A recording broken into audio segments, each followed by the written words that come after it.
आप सुन रहे हैं कहानियों का सफर। डरते रहिए, सुनते रहिए। आइए दोस्तों, आप लोगों का स्वागत है एक और नए एपिसोड में। कभी कभी इंसान मस्ती में वो दहलीज पार कर देता है जहां से लौटना उसके बस में नहीं होता। समीर को ट्रैवलिंग करने का बहुत जुनून था। वो हर छुट्टी, हर वीकेंड को एक नया एडवेंचर बनाने के लिए बाहर जाता था। इस बार समीर ने अपने दो सबसे करीबी दोस्तों रवि और नवीन के साथ नैनीताल ट्रिप प्लान की थी। जून की हल्की गर्मी थी और पहाड़ों की ठंडी हवा उन्हें अपनी ओर खींच रही थी। दोनों ने बाइक्स ली, एक यामाहा और एक रॉयल एनफील्ड।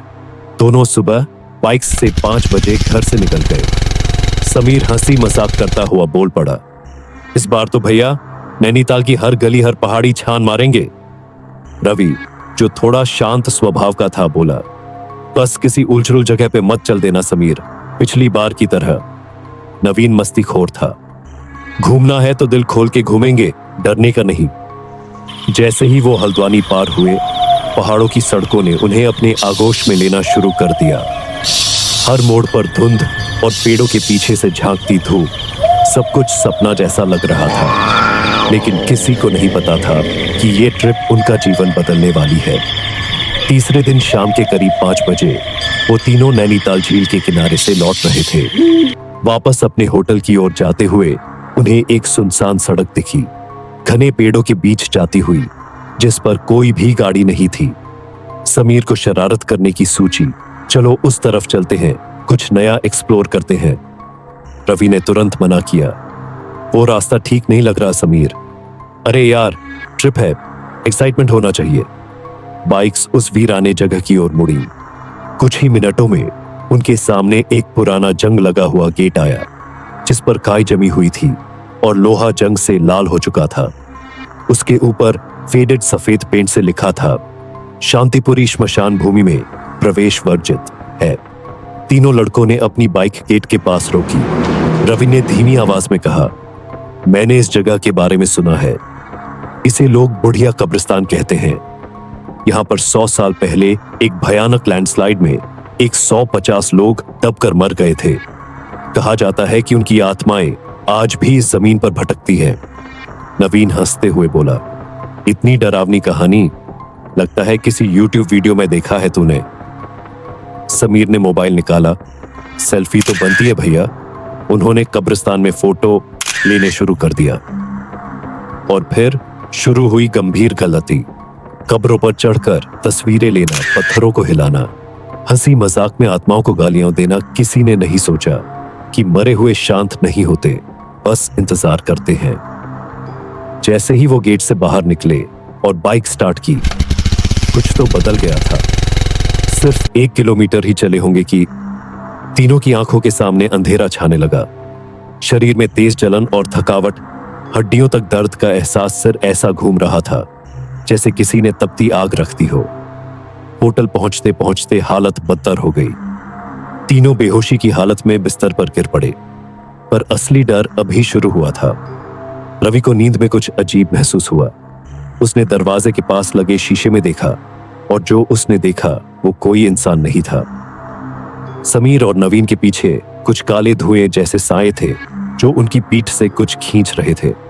वो साए पुफकारते हुए गूंजती आवाज में बोल रहे थे, तुमने हमारी नींद तोड़ी है, अब तुम चैन से नहीं जी पाओगे। रवि चिल्लाया, उठो समीर। पर तभी उसे तेज झटका लगा और वो भी बेहोश हो गया। समीर की आंख खुली तो देखा वो फिर से उसी कब्रिस्तान में था, पर इस बार दिन नहीं, काली रात थी और सब कुछ जैसे ठहर गया था। तीनों अजनबी लग रहे थे। चारों ओर कोहरा और दूर से आती किसी औरत के चीखने की आवाज। फिर समीर का पैर एक कब्र पर पड़ा। जब नीचे देखा, उस पर लिखा था, नवीन यादव, मृत्यु 2023। दूसरी कब्र को देखा, रवि वर्मा, मृत्यु 2023। तीसरी कब्र, समीर खान, मृत्यु 2023। समीर का शरीर कांपने लगा। वो भागा, पीछे मुड़ा। नवीन की आंखें अब काली हो गई थी और उसकी गर्दन धीरे धीरे 180 डिग्री घूम चुकी थी। रवि का सिर बिना धड़के उसके पैरों से टकराया। समीर ने जोर से चिल्लाया और तभी एक स्थानीय पहाड़ी बाबा, अजय बाबा, जो उन्हीं रास्तों से गुजर रहे थे, उन्होंने तीनों की हालत देखी। बाबा तभी सब समझ आ गया था, इन्हें बुढ़िया कब्रिस्तान की आत्माओं ने पकड़ लिया है। बाबा उन्हें एक लकड़ी के घेरे में बैठाते हैं। तांत्रिक मंत्रों का जाप शुरू होता है। बाबा, जो भी हो जाए मंत्र बोलना बंद मत करना, ये आत्माएं माफ नहीं करती। चारों ओर काले साए उड़ रहे हैं, जमीन कौप रही थी और तभी एक भयानक चिल्लाहट गूंजती है। फिर अचानक शांति।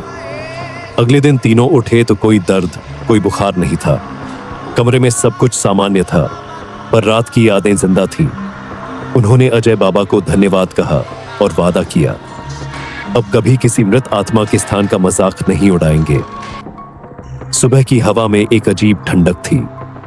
समीर, नवीन और रवि को लग रहा था जैसे किसी भारी बोझ से वो छूटे हों। लेकिन जब उन्होंने होटल रूम की खिड़की खोली, एक डरावना एहसास पूरे कमरे में फैल गया।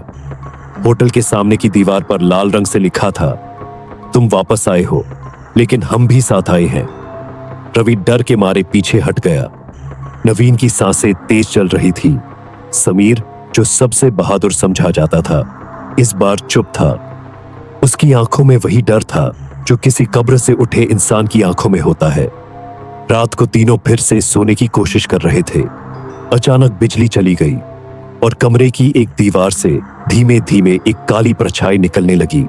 उसका चेहरा झुर्रियों से भरा था, बाल कंधों से भी लंबे और आंखें, वो आंखें ऐसी थीं मानो 100 आत्माएं उसके भीतर तड़प रही हों।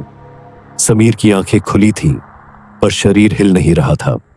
बुढ़िया उसके कान में कुछ फुसफुसाई, तेरे भीतर अब हमारी जगह है। डर के मारे तीनों ने सुबह होते ही अजय बाबा को फोन किया। बाबा ने तुरंत बुलाया और कहा, तुम लोग सिर्फ कब्रिस्तान में नहीं गए थे, तुमने उस स्थान को छेड़ दिया जहां विराजती है एक श्रापित आत्मा, जिसका नाम लेने से भी डरते हैं यहां के लोग, काली बुढ़िया। रवि कांपते हुए बोला, पर बाबा, आपने तो सब ठीक कर दिया था ना? बाबा का चेहरा गंभीर था। बेटा, मैं सिर्फ उस रात की रक्षा कर सकता था, लेकिन आत्माएं तब तक पीछा करती हैं जब तक उन्हें कोई मिल ना जाए, कोई शरीर या कोई आत्मा। तीनों वापस शहर लौटने का प्लान बनाते हैं, लेकिन जब रात में समीर सो रहा होता है तो उसके बिस्तर के नीचे से अजीब सी सरसराहट की आवाज आती है। वो उठता है, टॉर्च लेकर नीचे देखता है, कुछ नहीं। जैसे ही वो बिस्तर से नीचे उतरता है, एक काली हथेली उसकी टांग पकड़ लेती है और जमीन में खींचने लगती है। समीर चिल्लाता है, रवि, नवीन, बचाओ। दोनों दोस्त दौड़ते हैं, लाइट ऑन करते हैं, लेकिन कमरे में समीर नहीं है। सिर्फ एक चीज बची होती है, बिस्तर के नीचे खून से लिखा हुआ। अब पहला पूरा हुआ।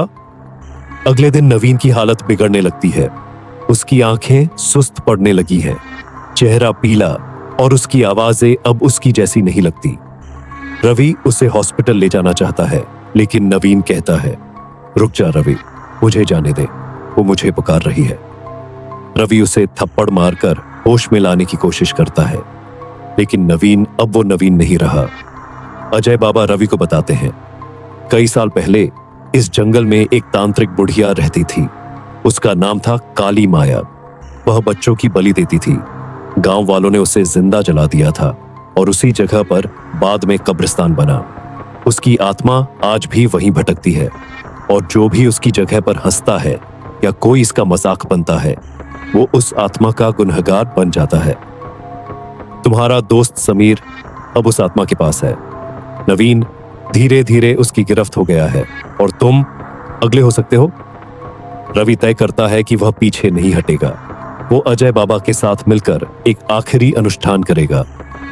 अगर मुझे समीर को बचाने के लिए उस आत्मा से भिड़ना भी पड़े तो मैं डरूंगा नहीं। और फिर शुरू होती है एक आखिरी रात, जहां एक ओर है रवि और अजय बाबा, दूसरी ओर श्रापित बुढ़िया की आत्मा और बीच में है नवीन, जिसकी आत्मा धीरे धीरे बदल रही है। नैनीताल के बाहरी इलाके में एक सुनसान मंदिर था, जहां कभी तांत्रिक क्रियाएं की जाती थीं। वहीं पर अजय बाबा और रवि ने आखिरी अनुष्ठान की तैयारी शुरू की। चारों ओर काली राख से घेरा खींचा गया। बीच में रखा गया एक मिट्टी का दीपक, जिसकी लौ सिर्फ तब तक जलती है जब तक आत्मा सामने न हो। अजय बाबा बोले, रवि, जैसे ही आत्मा प्रकट होगी तुम इस माला को पकड़ना और कुछ भी हो जाए घेरा मत तोड़ना। रात के ठीक 12 बजे एक झोंका आया, ठंडी हवा जिसमें चीखों की गूंज थी, और फिर अंधेरे में धीरे धीरे एक आकृति बनने लगी। वही झुर्रीदार चेहरा, बिखरे बाल, लाल जलती आंखें। बुढ़िया बोली, मुझे रोका नहीं जा सकता, ये शरीर अब मेरा है। उसकी ओर से एक एक करके समीर और नवीन की परछाइयां उभरने लगी। समीर अधमरा पड़ा था, नवीन की आंखें अब भी सफेद थीं। अजय बाबा ने मंत्रों का उच्चारण शुरू किया। एयूएम काली कपालिनी नमः स्वाहा। आत्मा चीखने लगी। बुढ़िया ने हवा में आग के गोले छोड़ने शुरू कर दिए। रवि का शरीर कांप रहा था, लेकिन उसने माला कसकर पकड़ी। बुढ़िया ने नवीन को आदेश दिया, उसे मार, माला तोड़। नवीन धीरे धीरे रवि की ओर बढ़ा। उसकी आंखें बंद हो चुकी थी, पर अंदर कहीं एक पुकार थी, रवि, मैं हूं, नवीन। तभी समीर ने अपनी आखिरी सांसों से चिल्लाया, नवीन, खुद को मत खो, ये हम नहीं हैं। उस चीख ने नवीन के अंदर की आत्मा को हिला दिया। नवीन ने खुद को जोर से पत्थर पर मारा और गिर पड़ा। उसकी आत्मा बुढ़िया के जादू से आजाद हो चुकी थी, लेकिन उसका शरीर बेहोश था। अब बुढ़िया ने क्रोध में अजय बाबा पर हमला किया। बाबा पीछे हटे और बोले, अब सिर्फ एक उपाय है, कोई एक आत्मा इस शरीर में खुद जाए, तब जाकर इसे मुक्त किया जा सकता है। रवि ने बिना सोचे जवाब दिया, मैं जाऊंगा। अजय बाबा ने आंखें बंद की। सोच ले बेटा, वहां से वापस आने की कोई गारंटी नहीं है। रवि की आत्मा बुढ़िया के तिलिस्मी घेरे में पहुंची। वहां एक काल्पनिक लोक था, चारों ओर कब्रें, काले साए और बीच में बुढ़िया का सिंहासन। बुढ़िया बोली, तू आ गया अपनी मौत लेने? रवि चिल्लाया, नहीं, अपने दोस्तों को लेने। फिर दोनों के बीच आत्मिक युद्ध शुरू हुआ। मंत्रों, रोशनी, चीखों और अंधकार की टक्कर। रवि का चेहरा डर से नहीं, विश्वास से भरा था। सुबह की पहली किरण के साथ मंदिर के अंदर सब शांत हो गया। अजय बाबा ने आंखें खोली। समीर और नवीन धीरे धीरे होश में आ गए, पर रवि, मंदिर के मध्य में सिर्फ वो माला पड़ी थी और एक चिट्ठी। उसमें लिखा था, दोस्ती वो होती है जो जान देकर भी निभाई जाए। मैं कहीं नहीं गया, मैं हर उस डर के बीच हूं जो तुमने निभाई है, रवि। समीर और नवीन अब पूरी तरह ठीक थे। उन्होंने रवि की याद में उस मंदिर के पास एक छोटी मूर्ति रखी, जहां हर साल लोग दीप जलाने आते हैं, उस दोस्त के नाम जिसने बुढ़िया के श्राप से हमें बचाया। और बुढ़िया कब्रिस्तान, आज भी वो जगह वीरान है, लेकिन अगर कोई वहां मजाक करे या किसी रात जोर से हंसे, तो कोई आवाज कान में कहती है, अब दूसरा पूरा हुआ। अगर आपको हमारी वीडियो पसंद आए तो हमारे चैनल को लाइक और सब्सक्राइब और शेयर करना ना भूलें, ताकि हम और भी ऐसी डरावनी कहानियां आपके लिए ला सके।